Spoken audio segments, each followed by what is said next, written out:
আসসালামু আলাইকুম, স্বাগতম জানাচ্ছি বিবিসি নিউজ আন্তর্জাতিক সংবাদে।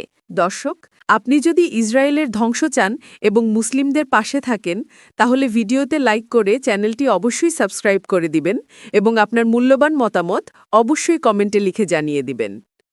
এখন বিস্তারিত জানিয়ে দেব এই মুহূর্তে গুরুত্বপূর্ণ সব আপডেট আন্তর্জাতিক সংবাদ। প্রথমেই জানিয়ে দেব যুক্তরাষ্ট্রের সব ঘাঁটি ইরানের মিসাইল ডগায়, বলছে আইআরজিসি। এরপর থেকে এবার ইসরায়েলকে উড়িয়ে দেওয়ার ঘোষণা ইরানের। আর জানিয়ে দিব পারস্য উপসাগরে ঢুকলেই হামলা, তৈরি ইরানের শত শত ক্ষেপণাস্ত্র।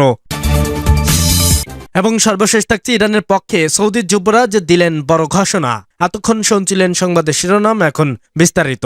তবে তার আগে অনুরোধ থাকবে এই ভিডিওটিতে একটি লাইক এবং কমেন্ট করে জানিয়ে দিন কোন জেলা থেকে বা কোথা থেকে আপনি আমাদের এই ভিডিওটি দেখছেন এবং শুনছেন। যুক্তরাষ্ট্রের সব ঘাঁটি ইরানের মিসাইলের ডগায়, বলছে আইআরজিসি। ইরানের ইসলামী বিপ্লবী গার্ড বাহিনীতে নিযুক্ত দেশটির সর্বোচ্চ নেতার আয়াতুল্লাহ আলী খামেনির প্রতিনিধি আবদুল্লাহ হাজি সাদিকে কঠোর হুঁশিয়ারি দিয়েছেন। তিনি বলেছেন, মধ্যপ্রাচ্যের অবস্থিত সমস্ত মার্কিন সামরিক ঘাঁটি এবং তাদের আঞ্চলিক মিত্ররা এখন ইরানের সশস্ত্র বাহিনীর নাগলের মধ্যে রয়েছে। কমে এক অনুষ্ঠানে বক্তব্য রাখার সময় তিনি জানান, ইরানের বিরুদ্ধে যে কোনো নতুন আগ্রাসন চালানো হলে তার বিধ্বংসী জবাব দেওয়া হবে। বর্তমানে ইরানের সামরিক বাহিনীর যুদ্ধের জন্য সম্পূর্ণ প্রস্তুত। তাদের আঙ্গুল এখন ট্রিগারেই রাখা রয়েছে। স্থল ও সমুদ্র উভয় পথেই আমেরিকান স্বার্থে আঘাত আনার সক্ষমতা ইরান অর্জন করেছে বলে তিনি দাবি করেন। সম্প্রতি মার্কিন প্রেসিডেন্ট ডোনাল্ড ট্রাম্পের পারমাণবিক স্থাপনায় হামলা এবং যুদ্ধ জাহাজ মোতায়েনের হুমকির প্রেক্ষিতে এই কড়া প্রতিক্রিয়া জানালো তেহরান। গত বছর ইরানের 3টি পারমাণবিক স্থাপনায় মার্কিন বোমা হামলার ঘটনার পর পরিস্থিতি আরও উত্তপ্ত হয়ে ওঠে। সাদিকি অভিযোগ করেন, ট্রাম্প প্রশাসন ইরানের অভ্যন্তরীণ অস্থিরতাকে উস্কে দিয়ে ফায়দা লোটার চেষ্টা করছে। তিনি আরো বলেন, বিদেশি মদতপ্রস্ত দাঙ্গার মাধ্যমে ইরানকে অস্থিতিশীল করার যে পরিকল্পনা নেওয়া হয়েছিল তা ব্যর্থ হয়েছে। তার মতে ইরানের মূল শক্তি কেবল সামরিক সরঞ্জামে নয়, বরং দেশটির জনগণ এবং নেতৃত্বের মধ্যকার অবিচ্ছেদ্য বন্ধের মাঝেই নিহত। মার্কিন সামরিক কমান্ডাররা ট্রাম্পকে ইরানের বিরুদ্ধে সরাসরি যুদ্ধে জড়ানোর ঝুঁকি সম্পর্কে সতর্ক করে বলেছেন, ওয়াশিংটন বর্তমানে পিছুপা হচ্ছে বলেই তিনি মন্তব্য করেন। সূত্র প্রেস টিভি। এবার ইসরায়েলকে উড়িয়ে দেওয়ার ঘোষণা ইরানের। মধ্যপ্রাচ্যে আবারও উত্তেজনার পারদ চড়ছে, একের পর এক হুঁশিয়ারি, পাল্টা হুমকি, সব মিলিয়ে গোটা অঞ্চল যেন দাঁড়িয়ে আছে এক অনিশ্চয়তার মোড়ে। এবার সেই উত্তেজনায় নতুন করে আগুন ঢালল ইরান। দেশটি জানিয়ে দিল, যুক্তরাষ্ট্র যদি কোনো ধরনের আগ্রাসনে যায় তার জবাব শুধু ওয়াশিংটনের মিত্রদের মধ্যেই সীমাবদ্ধ থাকবে না, লক্ষ্যবস্তু হবে ইসরায়েল আর বিশেষ করে তেল আবিবের মূল কেন্দ্রে। ইরানের প্রতিরোধ পরিষদে এ হুঁশিয়ারি দিয়েছেন সর্বত্র নেতার প্রতিনিধি রিয়ার অ্যাডমিরাল আলী শামখানি। তিনি স্পষ্ট ভাষায় বলেন, যুক্তরাষ্ট্র যে কোনো সামরিক পদক্ষেপই যুদ্ধের ঘোষণা হিসেবে বিবেচিত হয়। শামখানের বক্তব্যের সবচেয়ে তাৎপর্যপূর্ণ দিকটি হল, তিনি তথাকথিত সীমিত হামলার ধারণাকেই নাকচ করে দিয়েছেন। তার ভাষায়, যে কোনো উৎস থেকে যে কোনো মাত্রায় পরিচালিত মার্কিন সামরিক পদক্ষেপকেই সরাসরি পূর্ণমাত্রার যুদ্ধের সূচনা করবে। তিনি আরো বলেন, ইরানের প্রতিক্রিয়া হবে তাৎক্ষণিক, সার্বভৌমত্বক এবং নজিরবিহীন, অর্থাৎ কোনো ধাপে জবাব নয়, একযোগে শক্তিশালী এবং এমন প্রতিক্রিয়া যা আগে কখনো দেখা যায়নি।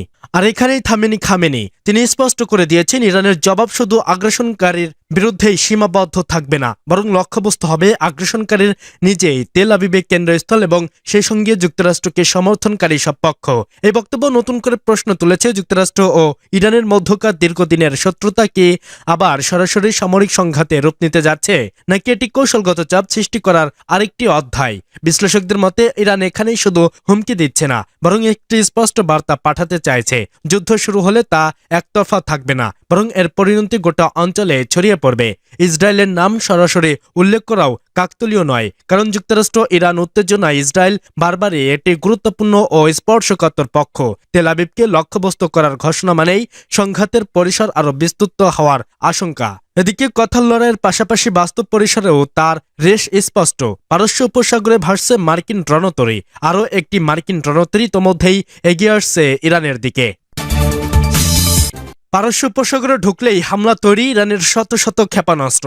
চলমান উত্তেজনার জেরে মধ্যপ্রাচ্যে বিমানবাহী রণতরী আব্রাহাম লিঙ্কন সহ বিশাল বিমানবহর মোতায়েন করে ইরানকে ভীত করতে চাইছে যুক্তরাষ্ট্র। কিন্তু যুক্তরাষ্ট্রের এই ব্যবস্থায় ভীত না হয়ে উল্টো মার্কিন সামরিক বাহিনীকে বিধ্বংসী দেখিয়েছে ইরানের ইসলামিক বিপ্লবী গার্ড আইআরজিসির। পারস্য উপসাগরে মার্কিন বিমান বাহিনীর রণতরী আব্রাহাম লিঙ্কন মোতায়েনের জবাবে নিজেদের নৌবাহিনীকে আক্রমণাত্মক অবস্থানে মোতায়েন করেছে ইরানের দুর্ধর্ষ এই বাহিনী। পাশাপাশি মার্কিন বিমান বাহিনীর রণতরী আব্রাহাম লিঙ্কনের বিরুদ্ধে নিজেদের অপারেশনাল প্রস্তুতি প্রদর্শন করেছে আইআরজিসি। এ সময় ইরানের উপকূলীয় এলাকায় ব্যালিস্টিক ক্ষেপণাস্ত্রগুলো উৎক্ষেপণের জন্য প্রস্তুত অবস্থায় রাখা হয়। পশ্চিমা গণমাধ্যমগুলো বলছে মার্কিন বিমান বাহিনীর রণতরীটি মধ্যপ্রাচ্যের প্রবেশের পর থেকেই পারস্য উপসাগরে নিরাপত্তা ঝুঁকি চরম পর্যায়ে পৌঁছেছে। ইরানের সাম্প্রতিক অভ্যন্তরীণ অস্থিরতা এবং বিক্ষোভকারীদের উপর সহিংসতার অভিযোগ ওয়াশিংটন তেহরানকে সামরিক ব্যবস্থার হুমকি দেওয়ার পর থেকেই এই অস্থিরতা শুরু হয়। এর আগে মার্কিন প্রেসিডেন্ট ডোনাল্ড ট্রাম্প বলেছিলেন, যদি বিক্ষোভকারীদের হত্যা করা হয় তাহলে যুক্তরাষ্ট্র তাদের উদ্ধার করতে পদক্ষেপ নিতে প্রস্তুত। এই মন্তব্যের জবাবে আনুষ্ঠানিক প্রতিবাদ জানায় ইরান। যুক্তরাষ্ট্র কোন পদক্ষেপ নেওয়ার আগেই ইরান পাল্টা পদক্ষেপ নেবে বলে হুঁশিয়ারি দেওয়া হয়। ইরান সরকারের দাবি, অনুপ্রবেশকারী ও সন্ত্রাসী গোষ্ঠীর উস্কানিতে সেই বিক্ষোভ সহিংস রূপ নিয়েছিল। ইরানের foundation of masters and veterans air force বলছে, সম্প্রতি সশস্ত্র সংঘর্ষে নিরাপত্তা বাহিনী ও সাধারণ নাগরিক সহ ২৪৪৭ জন ইরানি প্রাণ হারিয়েছেন। ইরানের পক্ষ নিয়ে সৌদি যুবরাজ দিলেন বড় ঘোষণা। ভেতর বলে দূরে থাকুক, বাইরে বলে আসুক না।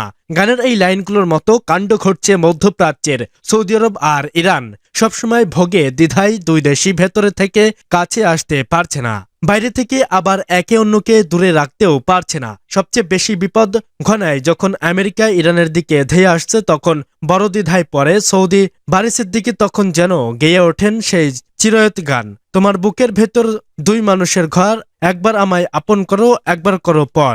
এই আপন পরের খেলায় সৌদির বুকের ভেতরের ঘরটা আসলে আমেরিকার। তবে রিয়াদের কেবল আমেরিকাকে রাখলেই চলে না। সৌদি আছে ইরানি মিসাইলের নাগের ডগায়, যে কোনো সময় ঘটতে পারে যে কোনো কিছু। তাই তো ইরানের পাশেই থাকতে হচ্ছে সৌদিকে। এবার ইরান আমেরিকা উত্তেজনার মাঝেই যখন ইসরায়েলে ঘি ঢেলে চলছে, তখন নতুন করে পুরনো প্রতিশ্রুতি নিয়ে হাজির হয়েছে সৌদি যুবরাজ। এবার ইরানের কাছে নিজেদের অবস্থান স্পষ্ট করল সৌদি আরব। ইরানের বিরুদ্ধে কোনো সামরিক অভিযানে সৌদি আরব তাদের আকাশসীমা বা ভূখণ্ড ব্যবহার করতে দেবে না বলে সাফ জানিয়ে দিয়েছেন দেশটির যুবরাজ মোহাম্মদ বিন সালমান।